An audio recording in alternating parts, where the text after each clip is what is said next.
Hello and welcome again to another video in our Splunk series. Today we're going to be talking about how to create users that can collaborate with us in Splunk. Right here on my screen, I have already logged into my Splunk Enterprise and I want to create a user which would enable collaboration. So we go right to settings at the top right and select users. After we've selected that, the next thing is to click on the CTA new user. It's a green button just right at the top right, and then you input the credentials as needed. Some are optional, so you don't have to input anything there, but it's fine if you do. So here I'm inputting the name, the full name, email address. Not gonna input that. I'll set a password and then confirm the password, obviously, because that's what the user is going to need to sign in when they want to log in. It is advisable to also include your time zone, which I'm going to select here as West Central Africa.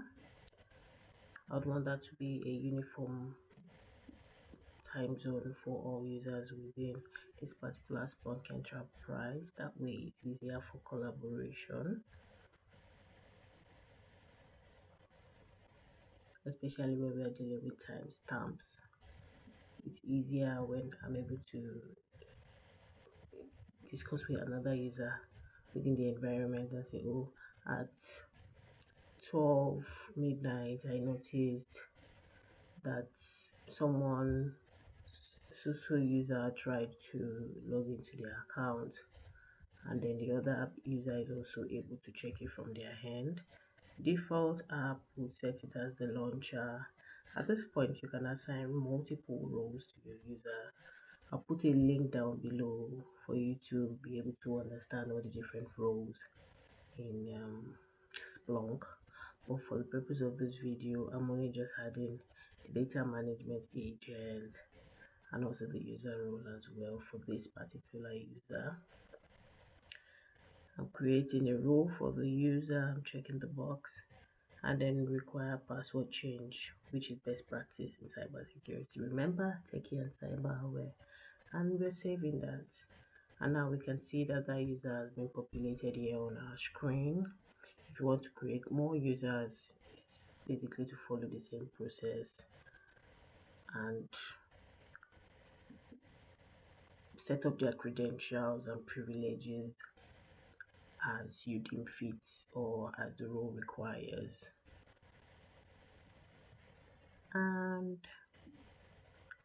it's just me trying to edit my previous information as an admin. So you can also update privileges as well from the user creation setting. Just explore and enjoy. Bye.